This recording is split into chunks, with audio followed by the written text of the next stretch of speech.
8 مارچ 2014 کی رات ملیشیا کے شہر کوالالمپور سے ایک جہاز اڑان بھرتا ہے۔ 239 لوگ خوابوں کے ساتھ منزل کی طرف روانہ ہوتے ہیں، لیکن چند گھنٹوں بعد جہاز غائب ہو جاتا ہے۔ نہ سگنل، نہ ملبہ، نہ آواز، بس خاموشی۔ ایسی خاموشی جو آج بھی دنیا کے لیے ایک پہیلی ہے۔ یہ کہانی ہے فلائٹ MH370 کی، ایک ایسی کہانی جس نے دنیا بھر کے سائنسدانوں، پائلٹس اور خفیہ ایجنسیوں کو الجھا کر رکھ دیا ہے۔ Tonight, a Malaysia Airlines flight. Malaysia Airlines flight MH370. Flight MH370.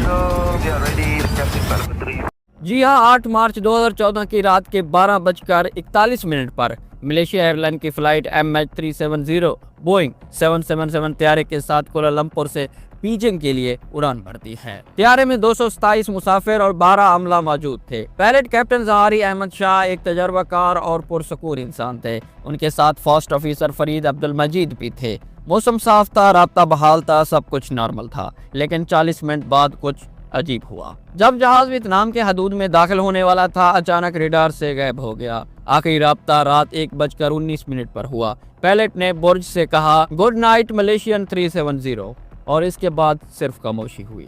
لیکن جب تلاشی شروع ہوئی تو حیرت کا طوفان آیا۔ کوئی ملبہ نہیں، کوئی سگنل نہیں، کوئی بلیک باکس نہیں۔ پھر دنیا کی سب سے بڑی تلاش شروع ہوئی۔ اگلے دنوں میں MH370 کی تلاش تاریخ کی سب سے بڑی انویسٹیگیشن بن گئی۔ 26 ممالک نے حصہ لیا، ہزاروں میل سمندر چھانا گیا، لیکن کچھ نہیں ملا۔ پھر آسٹریلین ریڈار نے بتایا جہاز نے اپنا راستہ بدلا تھا۔ وہ شمال نہیں بلکہ جنوب کی طرف اڑ گیا تھا، انڈین اوشن کی طرف۔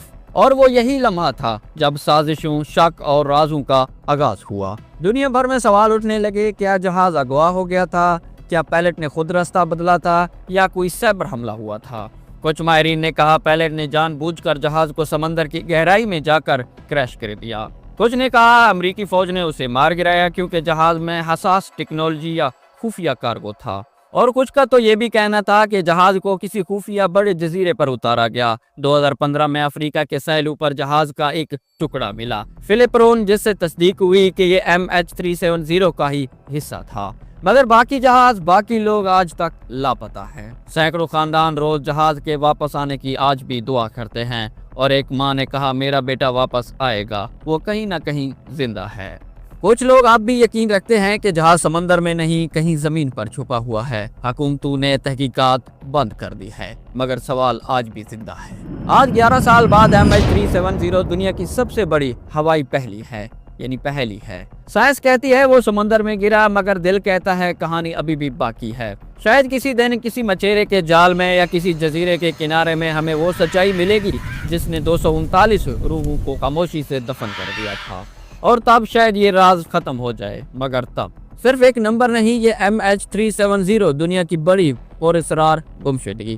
یہ تھی کہانی MH370 کی۔ لیکن MH370 پہلا اور آخری جہاز نہیں تھا جو پراسرار طریقے سے غائب ہوا ہو۔ اس سے 5 سال پہلے ایک اور پرواز نے دنیا کو ہلا کر رکھ دیا، ایئر فرانس فلائٹ 447۔ یہ جہاز 1 جون 2019 کو برازیل کے شہر ریو ڈی جنیرو سے فرانس سے پیرس جا رہا تھا۔ آسمان صاف تھا، مسافر سو رہے تھے، پائلٹ مطمئن تھے۔ مگر اچانک آدھی رات کے وقت جہاز ریڈار سے اچانک غائب ہو گیا۔ اگلے دن سمندر کے کنارے کچھ ملبہ ملا، چند سیٹیں، کچھ لفٹ جیکٹس اور مسافروں کا سامان، مگر اصل جہاز کہیں نہیں ملا۔ 2 سال تک دنیا تلاش کرتی رہی اور بالآخر 2011 میں سمندر کی گہرائی میں 4000 میٹر نیچے ملبہ ملا۔ جب بلیک باکس کھولا گیا تو حقیقت چونکا دینے والی تھی۔ جہاز کو بجلی کا طوفان لگا تھا، سینسر فیل ہو گئے، آٹو پائلٹ بند ہو گیا تھا، اور نوجوان پائلٹ گھبراہٹ میں جہاز کو غلط راستے پر کھینچ رہا تھا۔ جب تک پائلٹ کو سنبھلنے کا ٹائم ملتا تب تک طیارہ سیدھا جا کر سمندر میں گر گیا تھا۔ ایئر فرانس 447 کی تباہی نے ہوائی سفر کی دنیا ہی بدل دی۔ نئے سیفٹی سسٹم بنائے گئے، پائلٹ کی تربیت تبدیل کی گئی، اور ہر بلیک باکس میں اب ایک ڈیپ واٹر سگنل شامل کیا گیا۔ مگر سوال وہی ہے، اگر جدید ٹیکنالوجی کے دور میں ایک جہاز غائب ہو سکتا ہے تو کیا ہم واقعی آسمانوں پر قابو رکھے ہوئے ہیں، یا یہ آسمان اب بھی اپنے رازوں کو چھپائے بیٹھے ہیں؟ MH370 ہو یا ایئر فرانس 447 ہو، دونوں نے انسانوں کو ایک سبق سکھایا ہے۔ یہ سائنس سب کچھ جاننے کے باوجود قدرت کے راز اب بھی کہیں آگے ہے۔ ہم ستاروں تک تو پہنچ سکتے ہیں، مگر شاید آسمان کی خاموشی ابھی بھی ہماری سمجھ سے بہت دور ہے۔ اور جب بھی کوئی جہاز رات کے اندھیرے میں اڑان بھرتا ہے، کہیں نہ کہیں کوئی ماں، کوئی بچہ، کوئی اس کے لیے دعا کرتا ہے کہ وہ واپس کب لوٹ آئے گا۔ یہ کہانیاں صرف حادثے نہیں، یہ انسانیت کی کمزوری اور امید کی داستانیں ہیں۔ ملتے ہیں نئی کوئی اچھی ویڈیو اور اگلی کہانی کے ساتھ۔ اگر چینل پہ نئے ہیں تو سبسکرائب کر دیں اور ویڈیو کو لائک بھی کر دیں۔